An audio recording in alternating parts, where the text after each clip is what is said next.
There was nothing pleasant about what was supposed to be a happy occasion on Hollywood Boulevard. So many curiosity seekers turned out for the ceremony in which entertainer Michael Jackson was to dedicate a sidewalk star bearing his name that the entertainer himself almost was crowded out.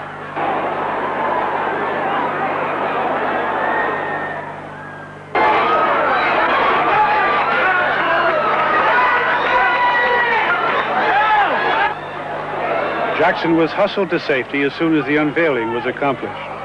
Frank Bergholzer, NBC News, Los Angeles. Now they're coming together again for a multi-million-pound concert tour, a milestone that was announced in a somewhat understated fashion by their overly modest promoter. It is ethereal, it's ephemeral, it's euphoric, it's exciting, it's heavy, it's the Jacksons. The Jacksons held a news conference yesterday, and the police, expecting thousands of fans, were out in force. Horses to break up the crush, helicopters to direct operations. As it turned out, the policemen outnumbered the fans. Most of them, it seems, were where they should have been, in school. I had to come see him. I'm glad they're back together because I think they sounded better from the beginning. Plus, Michael Jackson, he got his, he got himself together, and now he should give his brothers a chance by getting back together. But by himself, he's great. Yeah, but I think they all together, they're even better. But at least the celebrities were there, including artist extraordinary Andy Warhol. Oh, I met him when he was 16, and he's so cute. Then it was time for the man himself, although Michael Jackson wasn't in his most talkative mood. I can't really say much today, but I would like to introduce some of the family here. It's probably sacrilegious to mention it, but there were actually people around who seemed unimpressed by the day's momentous announcement. He is Michael Jackson.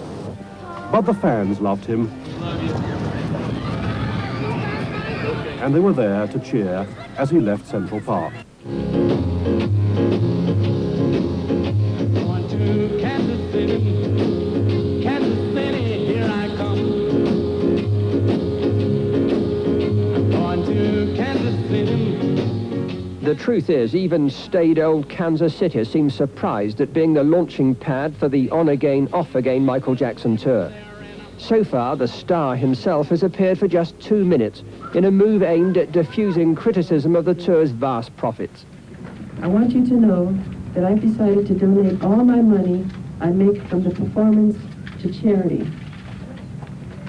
There will be further press statements released in the next 2 weeks.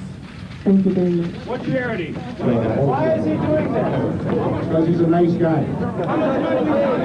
But the nice guys' ticket sales are being exploited by touts. They're hoping to double the official price of £90 for 4 tickets. In any respect, the tour promoter reckons that fans are getting a bargain. No expense has been spared in order to make this the most spectacular musical production, not only in the history of our country, but in the whole history of the world. Not all the publicity has been adverse. The Jacksons donated 1,500 seats to underprivileged children here. But despite that giveaway gesture, the financial infighting that has dogged this tour won't go away. One would-be promoter, for instance, is so unhappy at being left out that he's suing for £30 million damages. Michael Jackson, the #1 artist in the world! The world's most popular entertainer was in New York to take his place in the history books. Last night was his first public appearance since his accident. He came to New York to make his elevation to the Guinness Book of Records.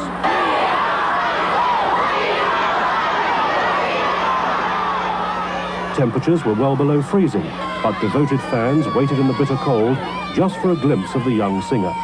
They had, they said, been very worried about him. When I heard about the accident, I cried because I love him so much. You can tell she's not crying when he got burned. I just love him. He is just beautiful.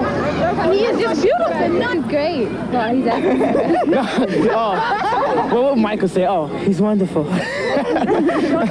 The reception in his honor was attended by beautiful people from all over America who came to munch, drink, and exchange pleasantries before the singer arrived with his close friend, Miss Brooke Shields. And then, Thank you. Michael Jackson. When I was I've been performing for 20 years. I started at 5 years old touring with my brothers, the Jackson Five, and still I haven't, I feel like I've just begun, and I've always wanted to do great things and achieve many things, but for the first time in my entire career, I feel like I've accomplished because I'm in the Guinness Book of World Records. And I'm so honored and I'm deeply touched by it, and I guess you could call it a out-of-the-box hit, without a doubt. What does that mean? It means that, just like it sounds, the minute you get it in, people were standing there waiting for it. The minute you take it out of the box, it's literally going right into somebody's hand. I don't suspect it's a surprise to you that I am delighted to be able to announce to you that we are renaming our burn center as the Michael Jackson Burn Center, and are extremely proud and honored to be able to look forward to the future in which the Michael Jackson Burn Fund is available to provide for the enhancement of the care we provide to our burn patients. The Burn Center and the Michael Jackson Burn Fund will provide education, research, reconstructive surgery, and entertainment for those patients during their long hospitalizations. We all have a tremendous amount to thank Michael for yet another very, very generous contribution to mankind. The burn center at Brockman Hospital, Los Angeles, was dedicated to Michael Jackson in December 1984. The star set up the fund for the center after he was treated for scalp burns which he received during the making of a television commercial.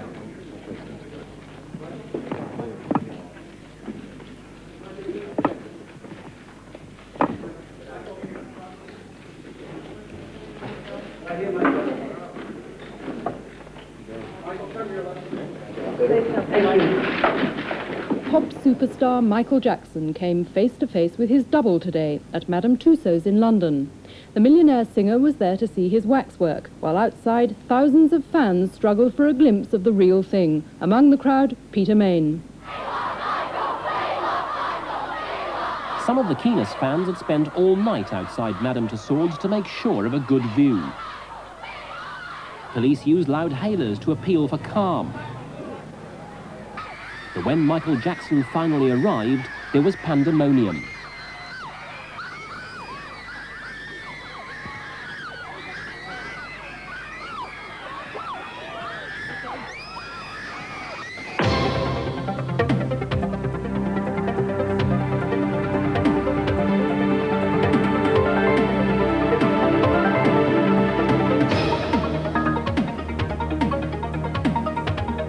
fascinating.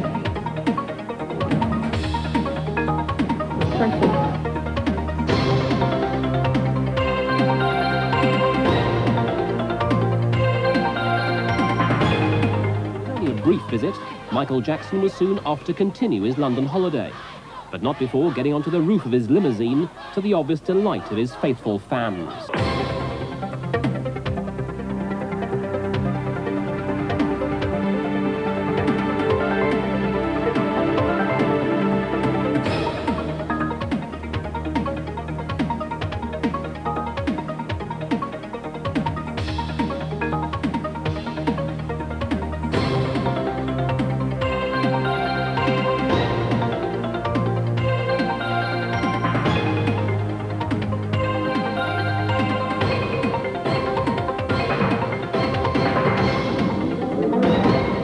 How does it feel to be as famous as Michael Jackson? Well, it's rather terrifying when you come out into the streets of London, you see. But it's also good inside. It feels good inside. Yeah, I'll explain it to you. I mean, when I see all them people roaring at me, I think, yeah, it's really nice. But on the other hand, they might come and grab you, and they might just crush you. Someone might drop onto you. You know what I mean? Who was it that first realised that the uncanny resemblance that you have with Michael Jackson? It was a long time back now. It was some girl said to me that I look like Michael Jackson. I said to her, "You're kidding, you know."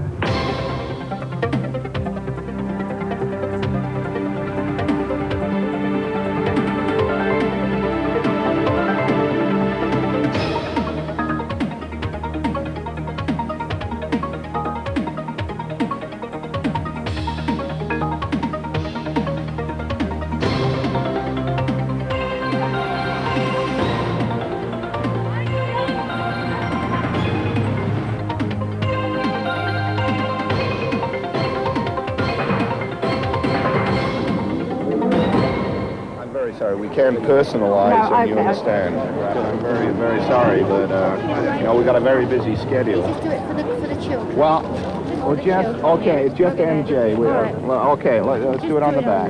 That's all we ever do. I'm sorry, Michael. I'm very sorry. We've got to go. We've got to go. We just have got to go. We've got to... Let me out. I'll tell you something. I'm glad I'm not Michael Jackson. I don't even want to look like him. Michael Jackson is probably the hottest property of our time. But what is there to know about the man behind the Peter Pan image? Is there anything to know other than the image created by his publishing company and personal manager? There is much speculation about his personal eccentricities, the reconstruction of his face, the oxygen tent, and of course bubbles. But an army of security guards makes certain that speculation goes no further. It was written during his hectic visit to Japan, where fans have affectionately christened him Typhoon Michael. Oh, I think that the letter will probably make people feel more sympathetic who already were sympathetic. I mean, basically, he's saying that he's being persecuted, and that he's bleeding, and that he's at least bleeding emotionally. And there's no question that this is going to make more people like him. I think it's even going to have an effect on the people who've been ridiculing him, and it's been quite a few. On some level, it's going to be real hard to really continue making fun of someone who seems so vulnerable.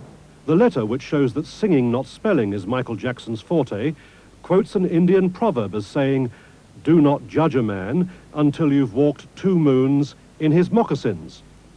Some have judged Michael Jackson, spreading rumors that he uses female hormones to keep his voice high and takes chemicals to make his skin lighter. Michael Jackson watchers say that's nonsense, but agree with the complaint that he's changed his face with the aid of a plastic surgeon, something that upset many of his fans. There is a certain amount of feeling of, if not betrayal, at least great concern and upset. One, that someone who they grew up with is decided that the image that they grew up with is not sufficient anymore, that it needs to be radically altered. And 2, what effect that has on young people who grow up who are black, who see the changes he's gone through, and wonder, is their look sufficient? Are they doing something wrong? Do you think, actually, that so many things said about him, the suggestion that he is eccentric, that his behavior is bizarre, that this really hurts him? I think on some level it hurts him. I think on some level, as a shrewd businessman, he knows that it keeps his name in the public eye. He knows that it's free publicity in a way that most recording artists won't get. There are intriguing and gossip-encouraging aspects to Jackson's lifestyle. His desire to buy the Elephant Man's bones from a London hospital, his insistence that he bathe only in bottled mineral water, and his frequent naps in an oxygen chamber. But his letter makes it clear that people should mind their own business and let him get on with his singing.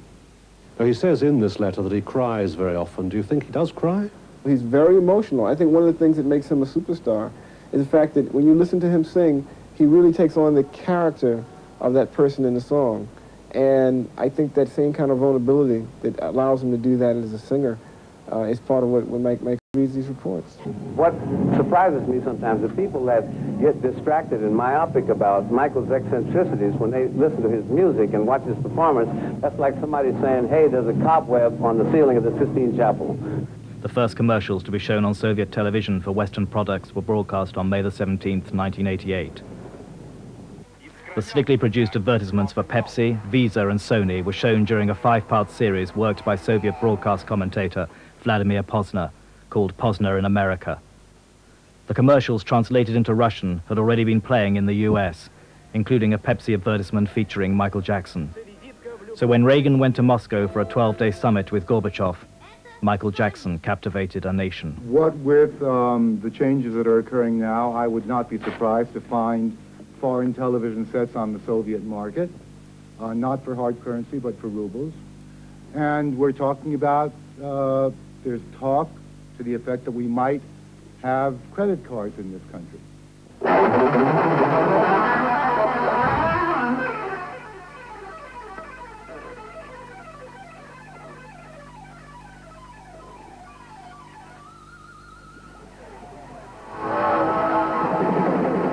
Новое поколение выбирает Pepsi. The fact that Americans get up, speak very openly and very critically about their society, will impress people and bring home the power of what is called in the United States freedom of speech and what we are calling today in the Soviet Union glasnost. More controversy followed Michael when he visited Berlin in the summer of 1988, when West German television were filming the crowd who had gathered to listen to him.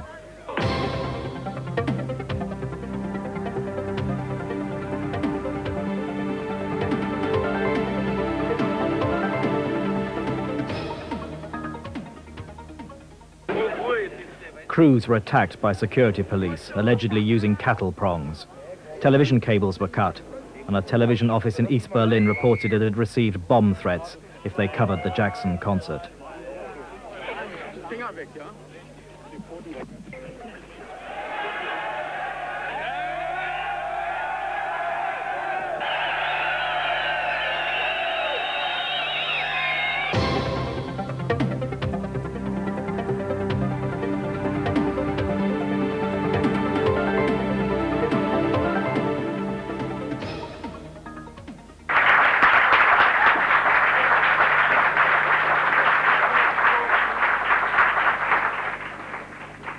Thank you very much. I'm very honored, very thankful.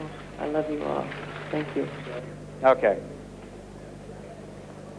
The question is, why isn't Michael Jackson here at this part of the press conference? As I think I described a little earlier when I was answering the question of what Michael is like, Michael is a very shy individual who doesn't really handle questions very well. It's not something he likes to do. It's not something he feels comfortable. It's not a question of liking, really. It's not something he feels comfortable doing. I don't think anyone there was misled in any way. At least I hope they weren't. We had Michael here at the press conference for the kinds of activities he does, and I don't know of Michael having ever answered questions at a press conference. We try to do the best we can with him, but Michael's Michael. Vienna, again?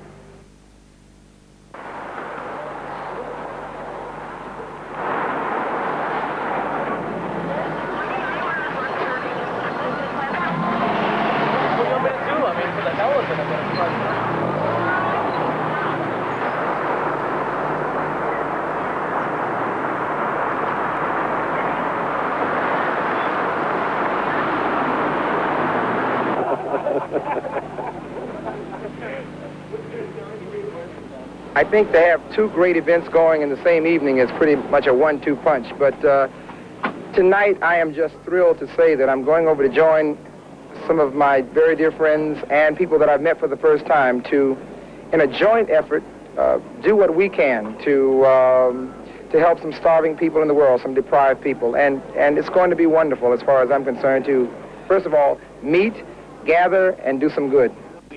Just being a human being, wanting to help. It's a karma country, I think. I think that everyone that is participating is doing it out of the want and desire and feeling for pain. It's just something natural that I think anyone would do, anyone that's able to do, actually. And I'm sure not just people that's contributing to the song tonight are the only ones that's helping. I'm sure there are a lot of people that that's really just reaching in their pockets to help that situation out of just being a human being and caring. The Michael Jackson World Tour arrived in Tokyo on September the 14th to be greeted by cheering, screaming fans.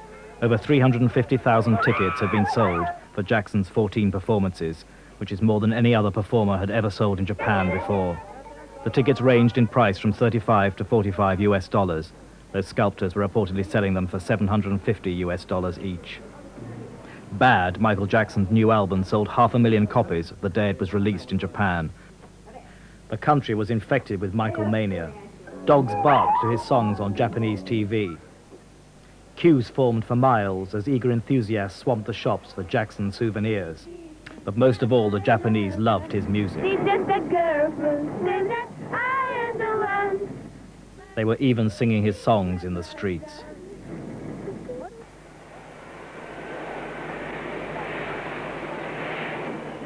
When Michael Jackson arrived at Heathrow Airport, London, a special security operation had to be mounted by police to prevent fans from mobbing him.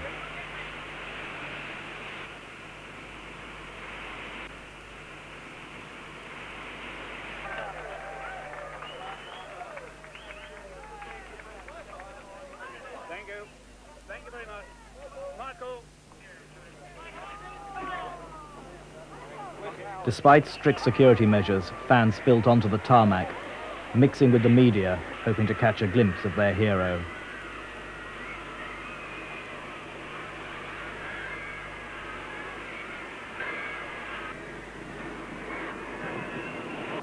Hundreds crowded onto the observation terraces to get a glimpse of the boy king of hype and high singing. Most were barely into their teens. They stood almost reverently awaiting their adored one. For those who witnessed Beatlemania and Osmond uproar, it was all a bit boring. But beneath those cool 1980s facades, Jacko hysteria was beginning to build. I just think everything about him is good. He's really a perfectionist, and that's really good for his fans. Yeah. Have you got tickets? Yeah! This Saturday. Fans scanned the heavens in vain. Even Michael Jackson isn't immune to air traffic delays. He was going to be late. Deprived of the real, or is it unreal thing, photographers had to make do with a Jacko look-alike. But the fans knew the difference and had to be told to scream. Screaming, girl. Michael Jackson had reserved the whole of the front cabin for his managers, musicians and minders, but not for his closest companion, Bubbles the chimpanzee, banned from Britain by the quarantine regulations. Then, suddenly, there he was, a man with more faces than Rory Bremner, showing his latest one to the photographers and then to the fans, boarding an airline minibus and heading off towards the sound of the screaming. He waved, they squealed, he waved some more. It was all over in seconds, but it was too much for some. What did you manage to see? I just saw him. In the pop world, Michael Jackson's feats are legendary. His album Thriller sold a record 40 million copies. He owns the rights to all the Beatles songs, and on this European tour alone, he'll perform for more than 2.5 million people.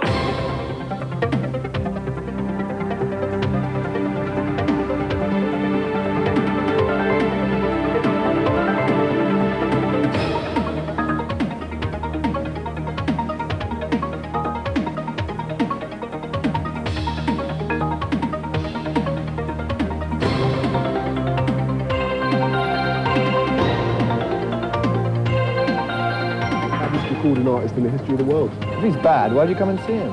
Bad means good. Good? Good? Brilliant! He does some wicked dance routines, wicked. Give us a...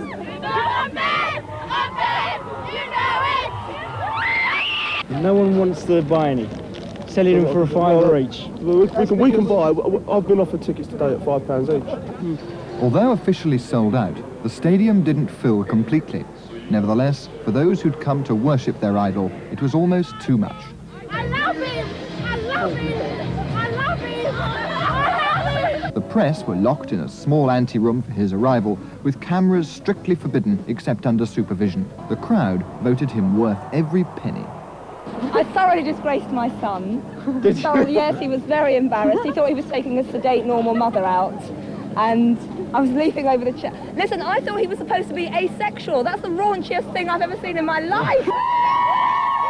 So the verdict on night one of what might prove to be Michael Jackson's last ever British tour was that he was good. Or was he bad? Michael! Man, it was really bad. Very good. Now, you know what I'm saying? For money, man.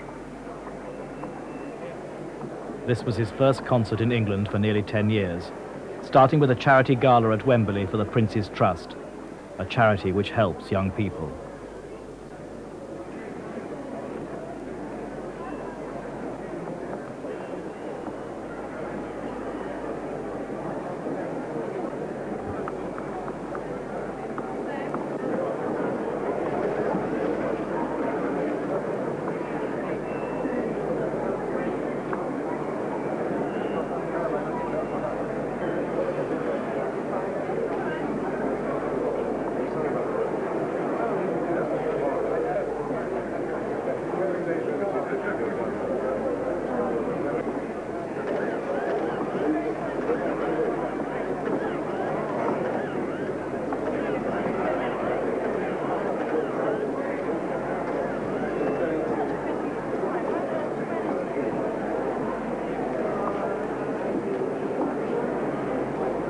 Michael handed over a cheque for £450,000, and also presented Princess Diana with gifts for her 2 sons, Prince William and Prince Harry.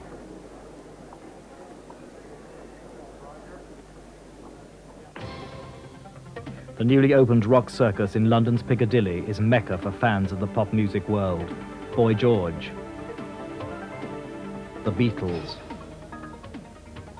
Mark Bolan, Elton John, Stevie Wonder, and Jerry Lee Lewis are just some of the stars that share this Hall of Fame with Michael Jackson. Fans come from all over the world to touch the garments once worn by their idols.